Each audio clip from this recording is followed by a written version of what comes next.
Assalamualaikum warahmatullahi wabarakatuh. Perkenalkan, nama saya Liswia Alvina dari 12 DPIB 2. Jadi pada kesempatan kali ini saya akan mewawancarai salah satu tokoh yang berpengaruh di masyarakat. Beliau adalah Kiai Haji Yusuf Jupri MPD. Sampai bertemu di lanjutan video. Assalamualaikum warahmatullahi wabarakatuh. Perkenalkan, nama saya Liswia Alvina dari kelas 12 di DPIB 2.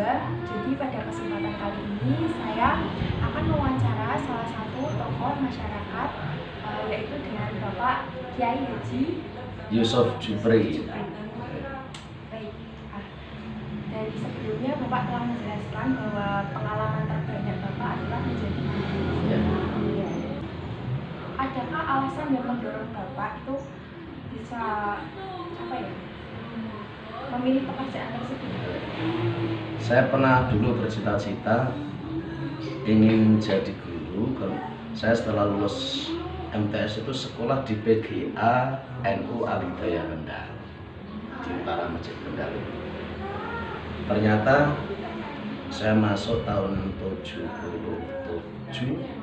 Kemudian saya kan langsung masuk ke kelas 4. Dulu PGA itu kelas 1, 2, 3, 4, 5, 6. Kemudian saya setelah lulus MTS masuk langsung di kelas 4. Baru sekolah di PGA 1 tahun itu diperpanjang oleh Menteri Pendidikan Pak Daud Yusuf saat itu, karena tahun ajaran tidak lagi dari Januari, tapi tahun ajaran itu dimulai pada bulan 7 ya, bulan Juli gitu. Akhirnya saya di kelas 4 itu 1,5 tahun. Kemudian kebijakan itu juga menyangkut bahwa PGA swasta itu diganti menjadi sanawiyah dan aliyah. Kelas 1 sampai kelas 3 itu sanawiyah, kelas 4, 5, 6 ganti aliyah. Nah, teman-teman seangkatan saya itu yang punya duit akhirnya pada melanjutkan PGA negeri, ada yang di Semarang, ada yang di Lasem, ada yang di Salatiga. Ya, saya yang saat itu dengan kondisi orang tua yang tidak mampu, saya tidak bisa melanjutkan pindah ke PGA negeri. Akhirnya saya tetap melanjutkan menjadi MA Alhidayah, naik. Setelah itu saya naik ke kelas 2, terus saya melanjutkan sampai selesai. Baru tahun 81 saya lulus Madrasah Aliyah NU Alhidayah Kendal. Kemudian karena saya tidak berbasik dari sekolah keguruan, saya hanya harus terpaksa kuliah di Yayan Wali Songo Semarang, mengambil jurusan Fakultas Tarbiyah atau Pendidikan Agama Islam. Nah, itu sejarah. Kalau motivasi saya sebenarnya sederhana. Ketika orang itu menjadi guru, insya Allah berapapun ilmu itu akan bisa bermanfaat bagi orang lain. Tapi karena saya hanya cuma itu saja, cuma itu saja. Tapi ada hikmahnya. Andaikan dulu saya bisa langsung lulus PGA, mungkin saya hanya lulus PGA 6 tahun ya. Terus saya mungkin jadi guru, enggak berkesempatan kuliah, karena saya kuliah itu harus punya keberanian, berani getih, berani prihatin gitu. Nah, akhirnya dengan dihapusnya PGA itu, ya saya harus memaksakan diri pokoknya harus kuliah. Alhamdulillah, dulu pertama program sarjana muda saya selesai tahun 85. Setelah itu juga ditarik ngajar di MTS, di SMA swasta sini, sambil 3 hari itu yang ngajar. Yang 3 hari saya karena sedikit banyak sudah dapat sangu ya dari honor saat itu, saya melanjutkan di tingkat doktoral dan alhamdulillah selesai. Kalau sekarang yang selesai S1, kalau dulu lulus selesai doktoral gitu. Nah, itu tentang sekilas sejarah dan motivasi saja. Terus dalam mengajar itu adakah orang yang menjadi inspirasi Bapak? Ada banyak. Pasti murid itu sedikit banyak berpengaruh atau terpengaruh dari guru. Nah, guru yang paling membekas berpengaruh pada diri saya ketika saya jadi guru itu ada satu namanya Pak Rodi Syarifuddin itu dulu mengajar sejarah di MTS ya. Kalau ngajar tuh suaranya gandang banget, keras banget, dan itu saya suka itu. Saya suka. Itu waktu di MTS. Itu suaranya itu keras didengar oleh semua siswa dengan jelas. Kemudian ada dulu waktu saya masih di MI. Itu namanya Pak Munawiri. Saya paling terkagum-kagum ketika almarhum Pak Munawiri, rumahnya Cepiring. Kalau ngajar itu sambil didemonstrasikan di hadapan anak-anak, saya masih terkesan itu ketika menceritakan tentang sejarah Ken Arok, Ken Dedes, sama siapa itu terkagum-kagum saya sama Pak guru saya waktu di MI, Pak Munawirin. Dan kemudian disiplin juga. Misalnya anak ngantuk itu ya pasti jewet, diterangkan ngantuk itu pasti jewet.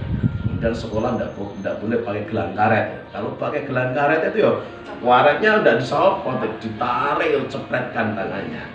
Nanti operasi kuku ya, seminggu sekali periksa. Ya zaman dulu sudah biasa, kuku udah dipotong.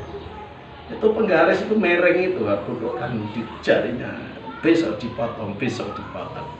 Nah, itu berpengaruh juga. Kemudian ada juga guru saya di MTS itu di Bapak Ki Haji Muhsin Al-Hafidh itu masih, ya itu sudah almarhum, sudah wafat.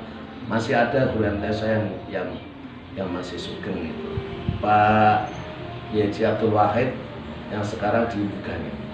Dulu itu mengajar hadis.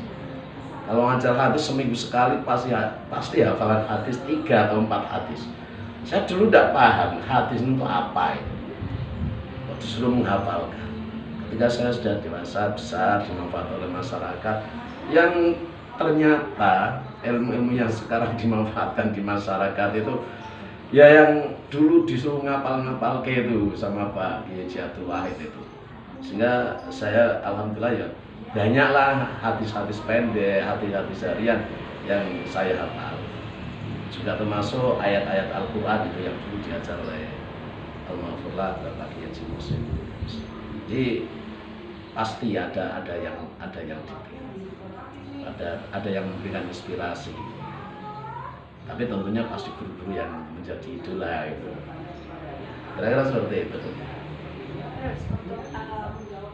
Kebanyakan pengalaman dari Bapak adalah menjadi guru. Apakah ada pekerjaan selain guru seperti menjadi guru?